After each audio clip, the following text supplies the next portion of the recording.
Before we start this episode, I just wanted to give you the heads up that we are talking about animals in desperate circumstances that some listeners may find upsetting. I'm going to start this episode by reading an extract from a piece written by a journalist who is reporting from Ukraine.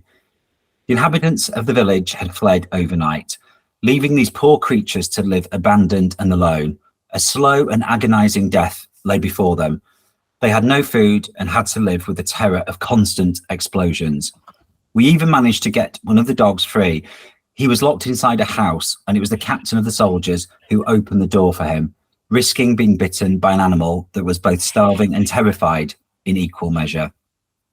Today, I'm joined by Gregg Tully, who is the country director of Save the Dogs and Other Animals. Gregg is calling us from Romania, where he is currently managing the charity's response to the crisis in Ukraine. Gregg's work in the animal welfare sector has taken him all over the world, to Nepal with the Kathmandu Animal Treatment Centre, to Southeast Asia with the Soy Dog Foundation, and to Africa, where he was the CEO of Pan-African Sanctuary Alliance. Gregg, welcome to the consult room. Thanks very much. It's a pleasure to be here.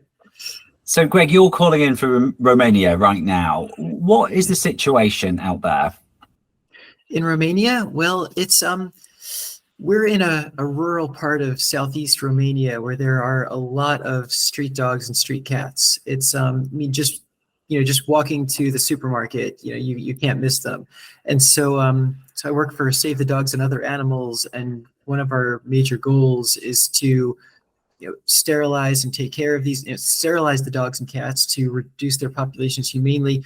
And also, we provide emergency medical treatment for animals who have injured, ill, any sorts of other problems. There are abandoned pets that we rehome.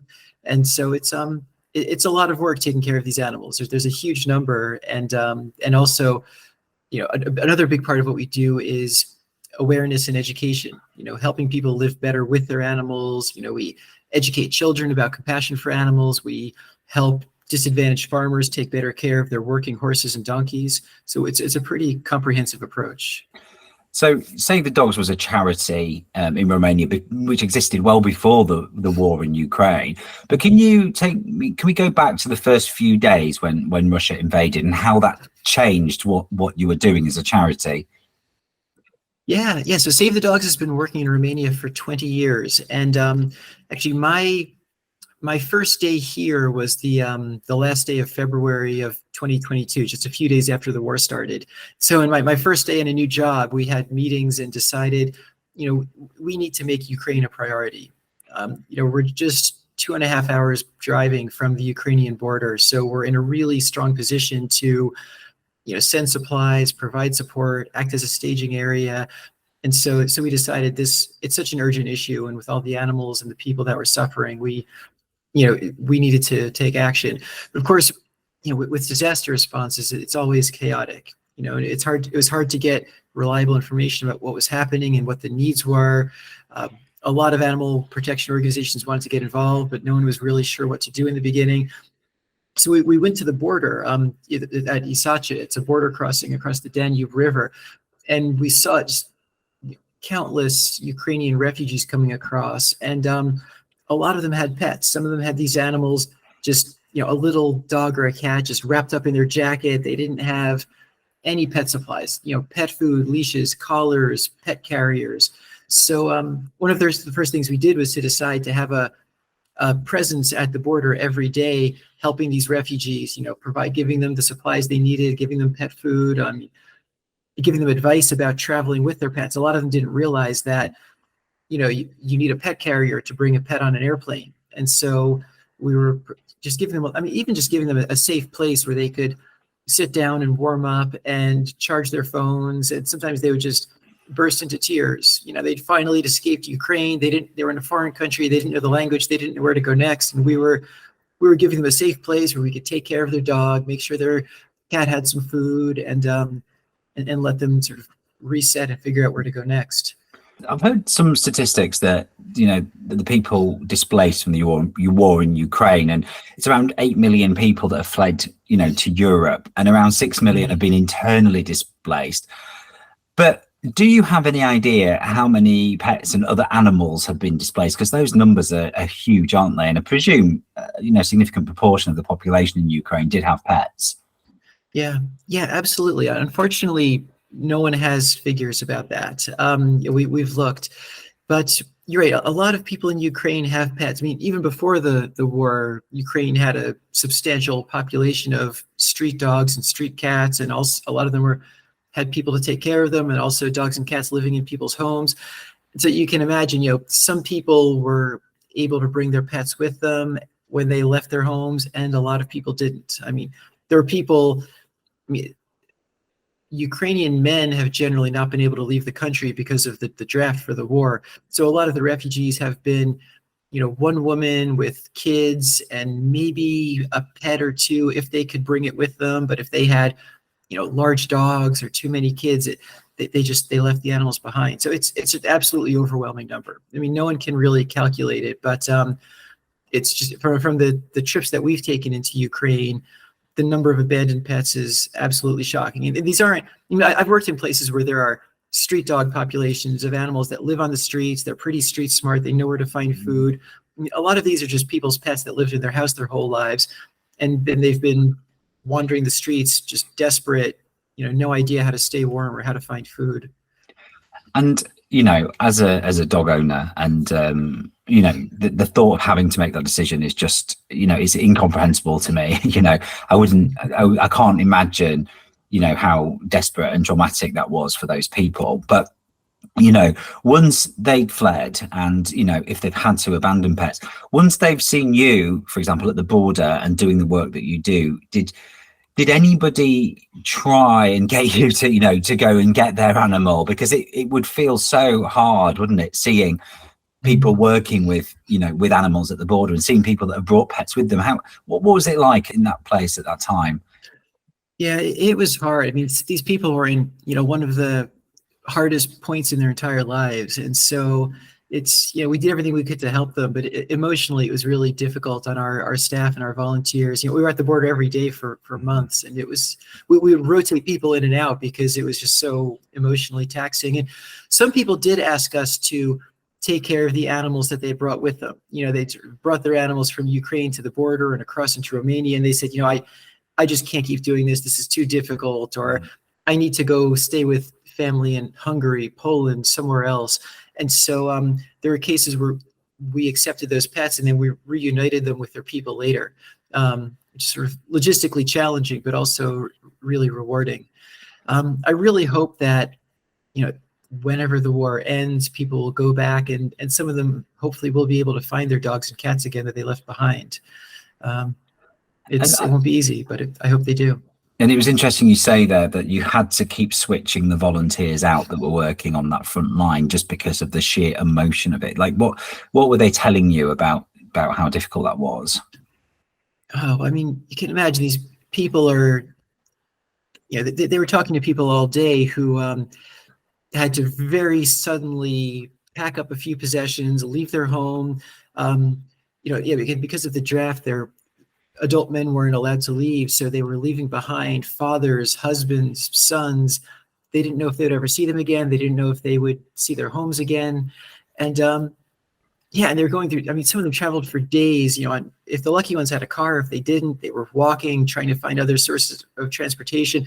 Then they finally crossed the river into Romania, and they just sort of broke down and let all these emotions out. And you try to give them the emotional support that you can, sort of using Google Translate or find. There were volunteer translators around, but it's hard. I mean, what do you say to someone in those situations? You can't just say it's going to be okay, because that's meaningless. And like from what I've read in the reports, it wasn't just the people that were fleeing with animals. It was, like you said, people that couldn't then, they made the decision to grab their pet and you take them with them. But then they were faced with other challenges, getting on planes, getting on trains, and they couldn't continue. So again, there's the emotion, the trauma of having to leave your pet at that place as well. And I heard reports that there were, dogs tied up at railway stations and things like that. Is that something that your team had witnessed? We saw I don't know if we saw any dogs in the process of being abandoned, but definitely the number of dogs and cats wandering around at the border increased a lot during that time. So there were people who just couldn't take care of their animal anymore, and they just let it go and walked away. So that became one of our volunteers' roles, was not just taking care of the refugees and the refugees' pets, but also this sort of growing population of dogs and cats that were wandering around aimlessly, and giving them food, getting them sterilized, giving them vet treatment when they needed it. So that was another one of our responsibilities at the border. So it feels like there's this almost like kind of three, populations of animals here. There's the people that are fleeing with their pets that you need to support. There's the people, the pets that have been abandoned at borders, and then there's the pets that that are still in Ukraine that have also been abandoned. How do you even start to plan of how you're going to help all these animals? How did you even start to plan that? Yeah, it was confusing at the beginning. I mean, we really made an effort to stay in contact with other organizations responding to the Ukraine disaster, from the big global animal charities to Eastern European ones, to coordinate efforts, collect all the information that we could. I was in a lot of weekly group calls with other organizations to get information about what was happening at the various borders and the progress of the war and where help was needed. And also, quickly, social media was invaluable. We were posting on Save the Dog social media a lot about our work for Ukraine, and Ukrainian people were reaching out to us. People who run animal shelters, people who just animal lovers who had taken abandoned pets into their homes or started feeding the strays on the streets. And so, we quickly developed a robust network of, especially people in Ukraine, and we're still in touch with them every day now. And so they were really our eyes and ears on the ground. In the early days when we decided it wasn't safe enough for us to send our own staff in there, we would rely on these networks of people. I mean, a lot of them had lost their jobs, or they were sort of stuck, and helping animals on the streets actually gave them kind of a purpose. Instead of just sitting at home unemployed, they were being able to do something positive. And so we learned from them about what the needs were and the logistics of it. And we sort of quickly learned how to export pet food and other supplies from Romania and import it to Ukraine, and what documents are needed. And then so we started sending tons and tons of dog food and cat food, and flea and tick collars, dog houses, blankets, and so we'd send them to some of our contacts who had rented storage spaces. And then from there, they distribute them to other people we're in touch with, other partners of Save the Dogs, and from there to other volunteers. And so through these networks, I mean, now the pet food that we're sending is reaching 109 different cities and towns and villages across Ukraine, and thousands of dogs and thousands of cats. And so, I mean, the logistics are substantial, but through these networks and through these really dedicated, amazing Ukrainian people, they're really doing most of the work. I really struggle with the idea of having to abandon, my own dog, and I've already said that is the bit about this that really hits me quite hard. But for the volunteers, how did it feel for them to see these dogs, who are ultimately their pets, on the street, aren't they? It's not like, if you work for a charity that's used to dealing with, these street animals who are, a little bit smarter, a little bit more kind of, self-sufficient, if you like. How was it for your volunteers to see that these were pets, and they had to be, I presume, treated in a different way? Yeah, they really, that's a fantastic question. And they really form emotional bonds with these animals. I mean, there's one woman I can think of, Zhana, who lives near Odessa, and she feeds, hundreds of, not just feeds, she takes care of, hundreds of abandoned dogs in an industrial area of Odessa. And she has emotional connections with every one of them. She's feeding the same puppies day after day. They get parvo. She brings them to the vet clinic. If there aren't enough donations available, she pays for the treatment out of her own pocket. Those puppies get better. She brings them back to the abandoned shack where they live. And then she finds others with parvo and takes them to the clinic. And it's really, we talk about feeding street dogs. It's not just dumping out food on the sidewalk. It's, their hearts are in it.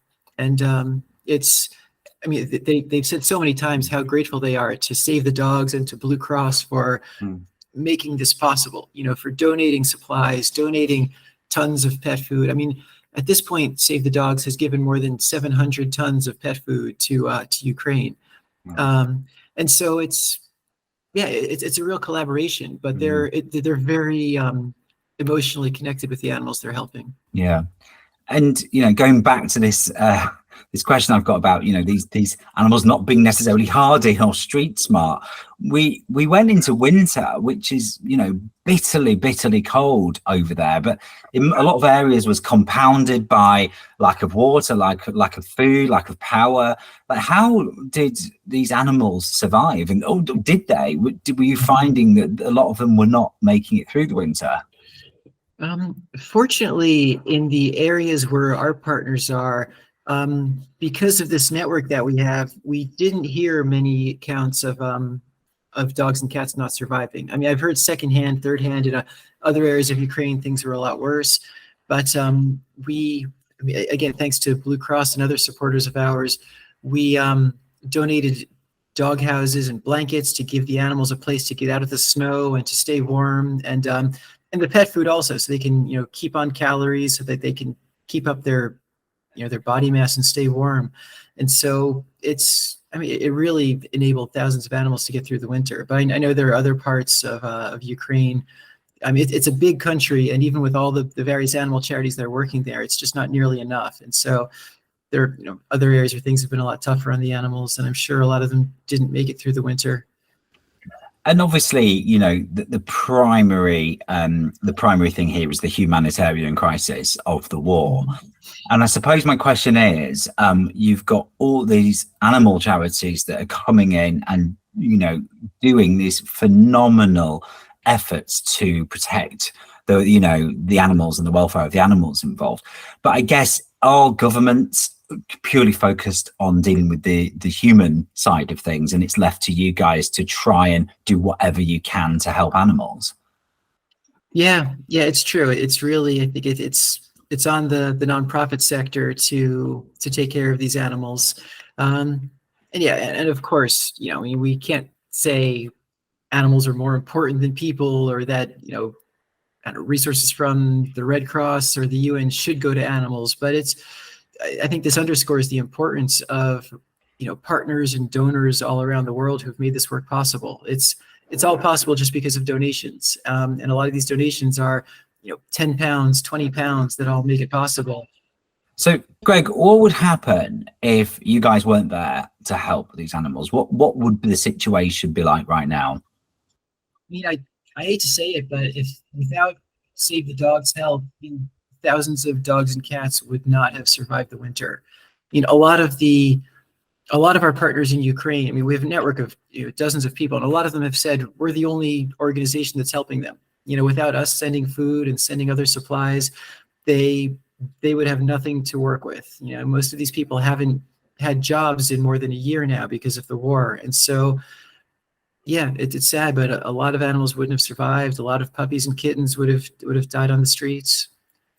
And it really, underlines how important the work is that you're doing. But does that hang over you with a huge sense of responsibility as well? Because, surely that must add a huge amount of pressure onto yourself and the organization that you have to keep going with this work. Yeah, it's a huge burden. It's really tough to think about. I mean, fortunately, we've had partner organizations that have been giving to us, not just in the first months of the war when it was in all the headlines, but also in the months and months since then. But it's tough. Sending food aid isn't a sustainable solution. Just donating. We've been sending 20 to 80 tons per month of dog and cat food to Ukraine, and it's impossible to continue that forever. It's just not sustainable. And so it really worries me. That weighs heavily on me about what's going to happen. I mean, I hope that the partners in Ukraine can find other sources of support. I hope that the economy will improve. Of course, we all hope the war will end soon, but the need for donations is so urgent. I can't say enough about that. This is completely fueled by donations from people and charities around the world. And it feels like you've got, obviously you had the huge immediate crisis when the war started. You've now got this ongoing crisis, if you like. But even if the war was to stop tomorrow, like how long do you think charities like yourselves would still need to have a presence in Ukraine to help the situation? Because it now must be, a real crisis of, roaming street populations and breeding and public health risks and all sorts of things like that. So how long do you think that's going to take to resolve? I think it's impossible to say, but we're talking about, at least months and very possibly years, because Ukraine had a substantial population of stray dogs and cats before the war. And now with all these abandoned pets, some people will be able to go back and find their pets again, and most of them won't. So there's a huge sudden increase in the number of animals living on the streets. And so before the war, the shelters in Ukraine were pretty much at capacity, and now they're just overflowing, completely overwhelmed by the problem. So there's going to be a real urgent need to build the capacity of these shelters. I mean, we would love to go in and repair shelters that were damaged by the war, help them, work with them to work to better standards, provide better care for animals, increase the shelters so they can take in more animals, and increase adoption programs.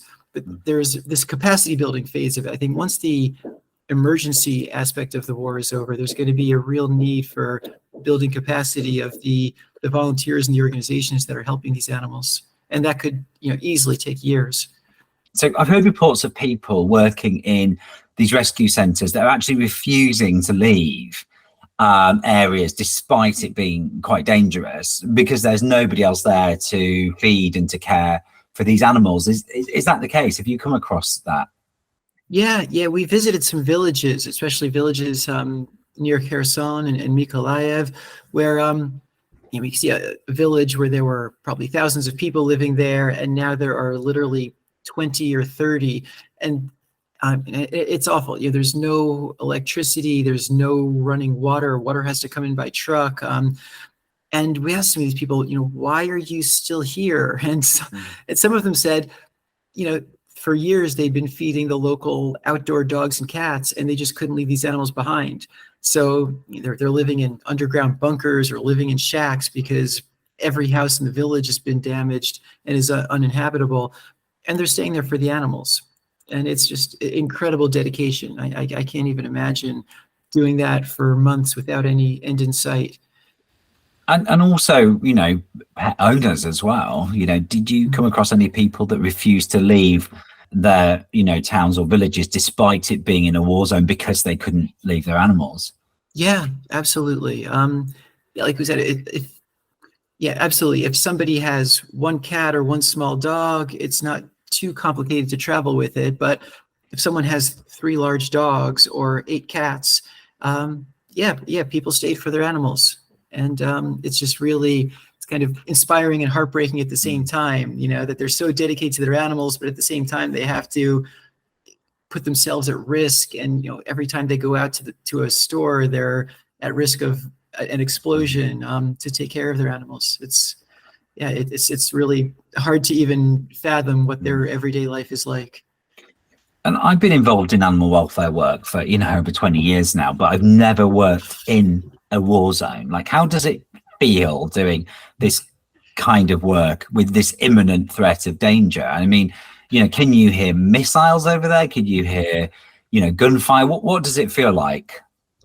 Yeah, well, we were very careful about sending our own personnel into Ukraine. And so we of course, nothing is 100% safe, but we didn't go into any areas where that were actively under attack.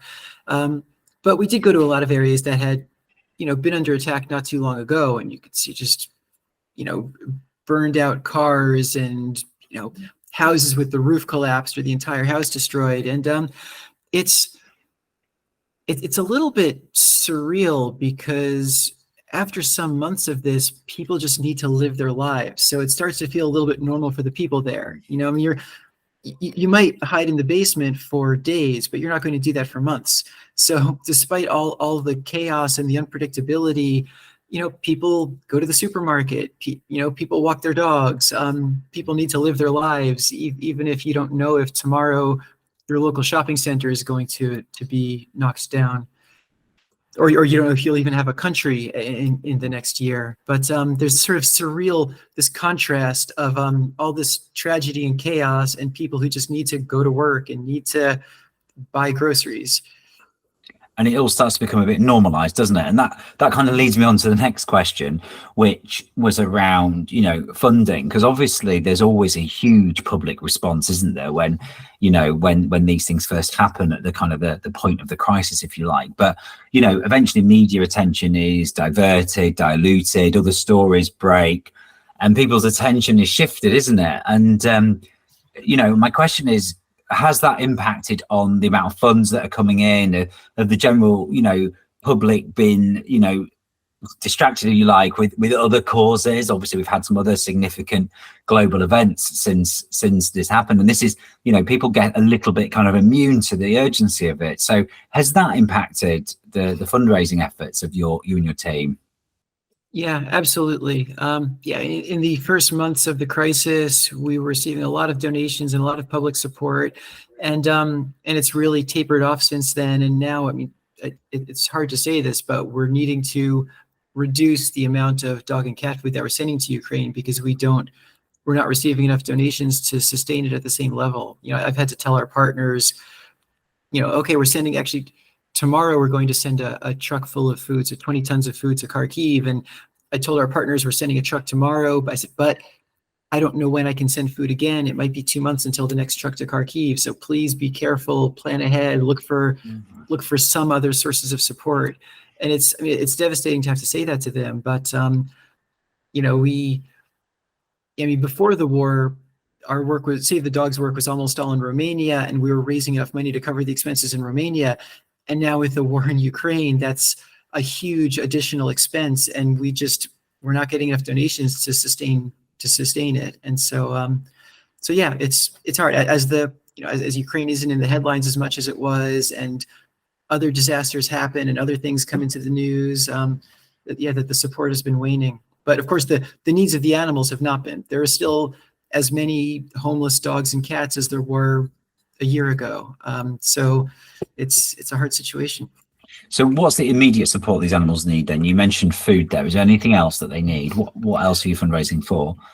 Well, the most immediate needs are, dog and cat food to keep these animals alive, and sterilization. So we are starting a new project starting in Odessa to sterilize street dogs and cats, working with our networks of partners who have been feeding these animals for months, and also working with local vet clinics. And so that's the most urgent need. Those are the two most urgent needs right now. Yeah, food and funding to cover the costs of sterilization.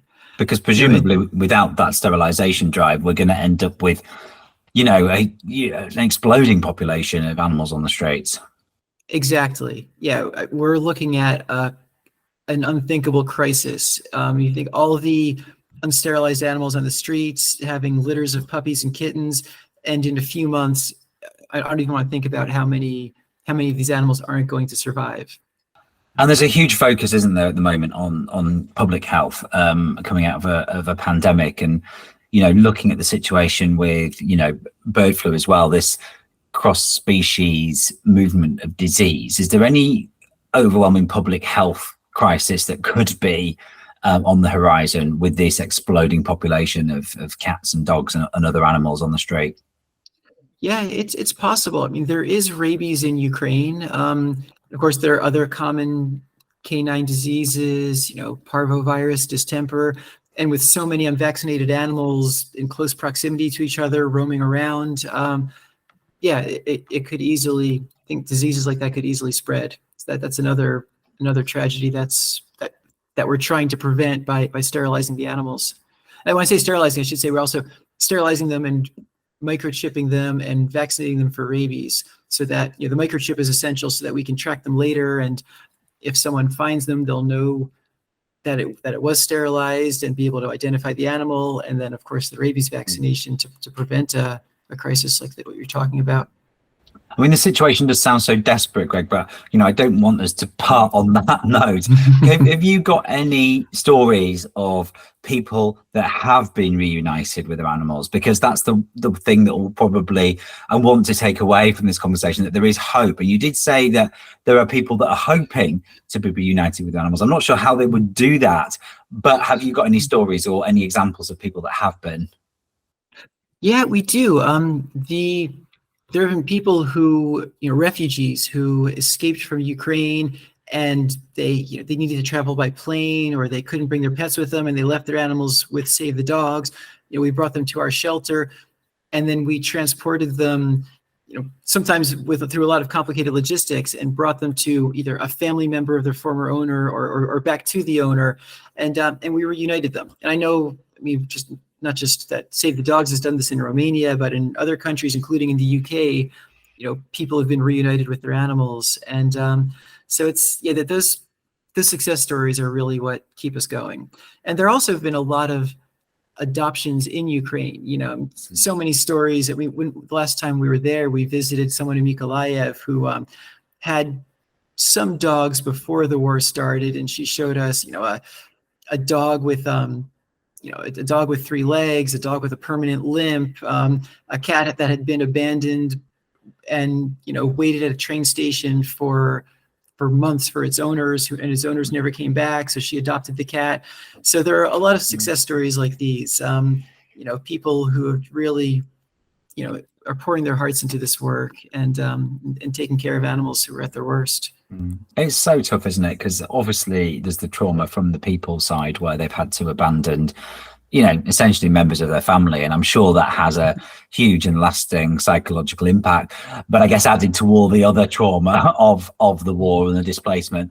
But then you've got these animals, like we've said, that aren't street animals. They had comfortable lives, they had routines, and all of a sudden they're now in a situation, really traumatic situation, where their owners have abandoned them, and they're in this really scary, loud environment that with no certainty of food or shelter. I mean, it just must be horrific all round, really. But yeah. And an important point, I think, is that people talk about, should you help the animals or help the people, and why help animals if you could help people? But I really don't think that's the right way to look at it. When we've seen again and again that helping the animals and people ties together. For example, you mentioned these people that have refused to leave Ukraine because of the animals they take care of, either their pets or street animals. And by supporting the animals, we're also supporting these people. By helping people are finding so much comfort from the animals that they're rescuing. It gives them a purpose. It gives them the affection that we all know that pets can give us. And by it's all intertwined, by helping these people to take care of the animals and helping them to rescue the animals, we're also helping the people. Yeah, no, I completely agree. And, we've all got different relationships with our pets, haven't we? But, I know from my personal experience, my dog is definitely, a member of the family. So I would really struggle with doing anything rather than, taking him with me. So, Greg, just to give this a little bit of context, you say that, we are desperate here for people to donate money. What kind of, if somebody was sitting here today listening to this saying, I want to donate £10, £20, £50, what can this money pay for? What will it pay for? Yeah, that's a great question. Well, I said, sterilization and pet food are the most important needs. For about £12, you can feed a dog for a month. And so, for not a huge amount of money, you can literally keep a dog alive. I mean, these animals wouldn't be surviving without the support that we're giving. And so, that's an easy way to make a difference. You can sterilize a dog or a cat, prevent it from having puppies and kittens living in the streets, and some of whom aren't going to make it for, I think that's around £60. And so it's really possible for people to make a huge difference on the lives of animals through their donations. And where can people go to donate? Oh, thank you for asking. Well, our website is savethedogs.eu. So that you can go there and you can donate. Yeah, savethedogs.eu. And there's a link for the English version of the page. And then you can donate for Ukraine. You can read more about the work that Save the Dogs is doing. So have you had any Ukrainian dogs at your shelter? Yes, in the first month of the war, we were contacted through social media by Olga, who runs an animal shelter outside of Odessa. And she said her shelter, we went there a couple months ago, and her shelter is very close to a big antenna, which is used for, I think, satellite communication. So it was a target for the Russian military, and some of the Russian weapons missed and hit her shelter instead. And she said to us, she had 150 dogs, but because some of her facilities were damaged, she couldn't take care of 30 of them. And she asked if we could help. And so this ended up being the biggest rescue that Save the Dogs had ever done. We coordinated with her, found out about, were these animals vaccinated? What was their behavior? Are they suitable to live in a home? She arranged vehicles to bring these dogs to the border. We got 4 of our own big vans to go to the border to meet her. Because of all she went through countless military checkpoints and didn't get to the border until the middle of the night. So, in the dark, in the middle of the night, we were negotiating with the border officials and getting their approval to transfer these animals into our care. And then we brought them back to our shelter, and we had a big team out there in the dark, in the cold, organizing which dogs went into which dog runs and what groups they were in. And it was a massive undertaking, but it was a long road for these dogs, because a lot of them, some of them had heartworms, some of them had other diseases, some of them needed a lot of time with our behaviorists to become socialized enough so they could live in a home. But a lot of them are now living in loving homes around Europe, and some of them are still with us, and we're hoping that they'll still be adopted. And so it's and we're still in touch with Olga almost every day now. And so that was a really valuable way to help these animals during the time when the help was urgently needed and she had no one else to turn to. And is Olga still in Ukraine with the remaining dogs at that shelter? Yes, she is. And she now has even more dogs because so many have been abandoned, as well as some cats. Yeah, and she's out of work too. She hasn't earned any money for months, and just somehow scrapes together the money to keep this animal shelter going. I don't know how she does it. It's really, it's an amazing effort in a really difficult situation. And Greg, it just feels like there are so many people, including yourself and your team, that are really doing extraordinary things to save the lives of these animals over there. So from everybody that's listening, I just wanted to say a huge thank you. Please continue the work. And if you are listening to this podcast, please donate, because we need money, and Greg will agree with me, needs money to continue this absolutely vital work. Because we have had, the humanitarian, having the humanitarian crisis, but this is for sure an animal welfare crisis, on the horizon. So please donate. Well, thank you so much. It's been really, really good to join you on the podcast. I appreciate it. It's such a heart-wrenching situation. It's been really tough to talk about. Anybody with a pet listening to this will have felt the desperation and trauma of abandonment that these animals must have felt. But it's really important that people like Greg and the volunteers out there are working hard to save the lives of these animals. So please, if you can, donate. And there's a couple of places you can do that. The website savethedogs.eu/en. You can donate there. But also the Blue Cross, who I work for, supporting a number of charities out there, including Save the Dogs. If you go on the Blue Cross website and look for the Pet Welfare Fund, they will make sure that money is going directly to the animals that need it most.